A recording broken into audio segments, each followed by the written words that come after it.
दादागिरी गुंडगिरी. आताच मला नाना म्हणत होता, नानाच्या एका ओळखीच्या माणसाला पार मोका लागत होता नाना.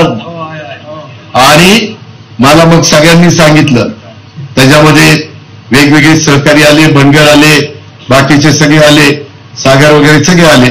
म्हणजे दादा एवढे वेळेस वाचवा. आता सांगतो एवढ्याच वेळेस परत चुकला तर अजित पवाराकडे यायचं नाही त्या कामाच्या करता. बाळासाहेब तुम्हाला कळलं मी काय सांगतोय ते. आता तुम्ही काय सांगायचं त्यांना सांगा.